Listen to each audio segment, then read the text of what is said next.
Comment faire pour négocier avec les Américains quand, au point de départ, le président, qui n'est pas encore en poste, je vous le rappelle en passant, c'est le 20 janvier qu'il devient président, M. Trump, menace d'imposer des tarifs de 25 %. Avec nous, Jean Charest, premier ministre du Québec 2003-2012. Vous êtes intéressé, bien sûr, à ces questions de libre-échange, de commerce international. M. Charest, d'abord, bonsoir. Bonsoir, M. Roy.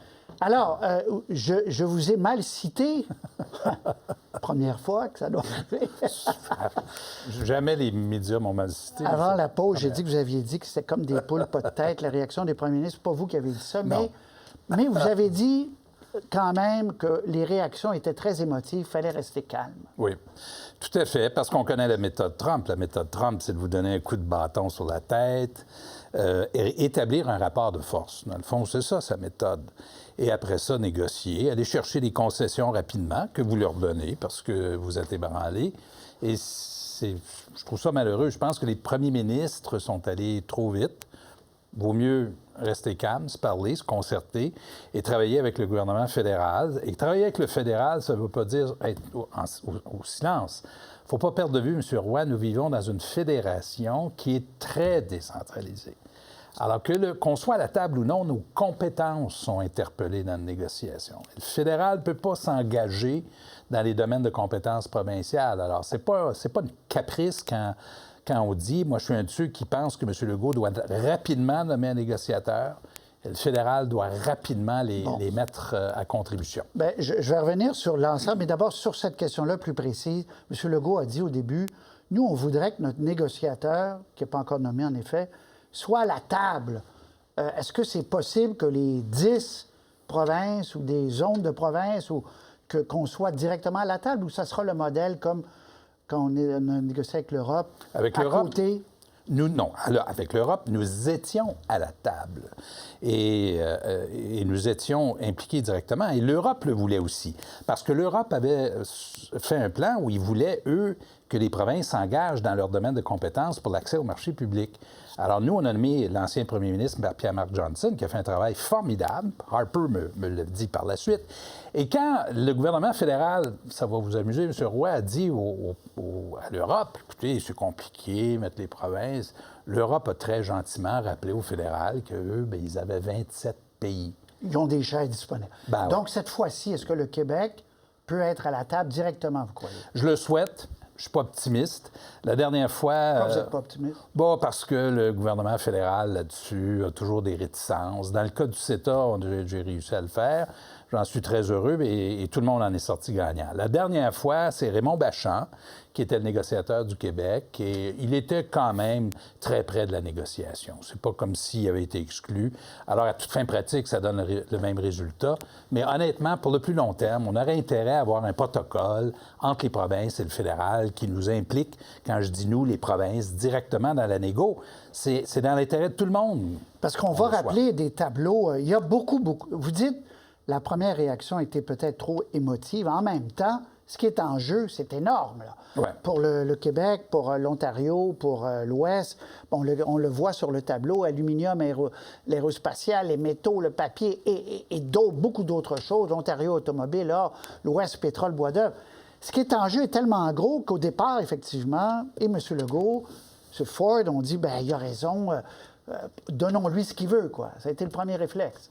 Et un mauvais réflexe, honnêtement. Je pense qu'il vaut mieux qu'on s'assoie ensemble et qu'on se concerte. Et l'autre étape pour nous, M. Roy, c'est d'identifier ce que nous voulons défendre. Nous, les Canadiens là, et les Québécois, ce que nous voulons défendre dans la négociation.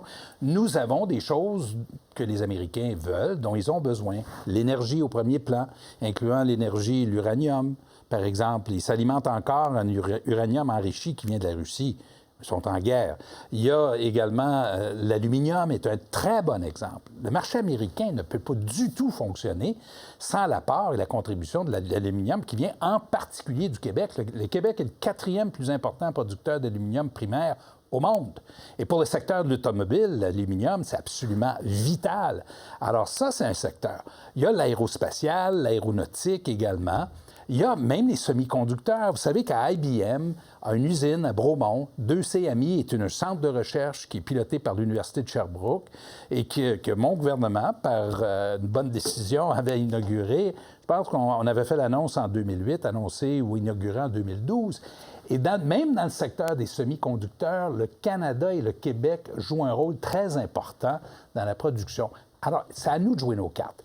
L'autre truc que j'ai remarqué qui m'a fasciné, et ça a passé sous le radar, M. Trump veut former un conseil, un National Council on Energy, comme il existe un National Council sur l'économie dans la Maison-Blanche. C'est une occasion en or pour faire une politique énergétique continentale, ce que nous voulons depuis des années. Et ça, c'est dans l'intérêt des Américains. Alors, donc, on a des cartes à jouer, vous dites. On a des grosses cartes à jouer, des métaux stratégiques. Et notre relation avec les Américains, c'est quand même NORAD, c'est le G7, c'est l'OTAN, c'est une entente sur la défense depuis 1940, une entente sur l'eau depuis 1909. On a des cartes à jouer. Ils ont besoin de nous, on a besoin d'eux. Et le 25 vous avez dit, c'est du bluff. Vous y croyez vraiment? Vous dites, il n'irait jamais jusque-là, d'après vous? Il faut le prendre, il faut toujours le prendre au sérieux, là, mais honnêtement, la méthode, il l'a déjà fait. D'ailleurs, ces deux principaux interlocuteurs sur le plan économique. Il y en a un qui s'appelle Bessent, qui est son ministre des Finances, Secretary of the Treasury, et l'autre s'appelle Lutnick. Les deux, M. Roy, à des moments différents, ont dit qu'on devrait employer la menace des tarifs pour aller chercher des concessions. Alors, comme méthode de négociation, ils ont tous les deux dit ça. Un fait très intéressant. Les gens n'ont peut-être pas remarqué, mais depuis l'annonce du 25 qui aurait un effet désastreux sur l'économie canadienne, mais aussi américaine, les marchés boursiers ont à peu près pas bougé. Et pourquoi? Bien, parce qu'ils ne croient pas, eux. Eux voient de la stratégie là-dedans. Alors, il aurait fallu que les premiers ministres le voient aussi, comme les marchés boursiers, qui disent non. Trump veut un agenda de croissance économique. Il veut réduire les impôts des corporations, il veut poursuivre la réduction des impôts des individus, il veut réduire les dépenses. Il veut de l'énergie. Je reviens à l'énergie, c'est capital. Ça, c'est excessivement important. Beaucoup de gens ont parlé de l'attitude de M. Trudeau la semaine dernière. Là, voilà qu'on apprend vendredi, 18h, qu'il est à Mar-a-Lago. Qu'est-ce que vous avez pensé de cette rencontre? Qu'est-ce que vous sentez qui commence à arriver, là? Bien, le sommet du pain à la viande, ça a été un succès et ça a été une surprise. C'est un bon coup? Oui, c'est un très bon coup. C'est un coup de circuit. Parce que celui qui a eu le poste que vous vouliez, M. Poilievre, il n'y avait que des choses négatives à dire en fin de semaine. Mais honnêtement, sur certains sujets, il faut transcender la partisanerie, on en sort grandi, puis c'est ce que les Canadiens veulent. C'est un très bon coup pour M. Trudeau. M. Trudeau n'allait pas revenir avec des gains immédiats, mais établir la relation, le faire en personne. Pour M. Trump, c'est très important. C'était quand même remarquable qu'il y ait autour de la table son futur secrétaire de l'Intérieur. Lutnick, le secrétaire du Commerce, était présent également. Il y avait d'autres. Son futur conseiller de sécurité nationale était présent.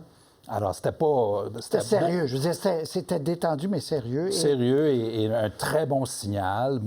N'oubliez pas, perdez pas de vue non plus que le Canada reçoit le G7 au mois de juin. À Kananaskis, en Calgary. Ça arrive une fois aux 7 ans.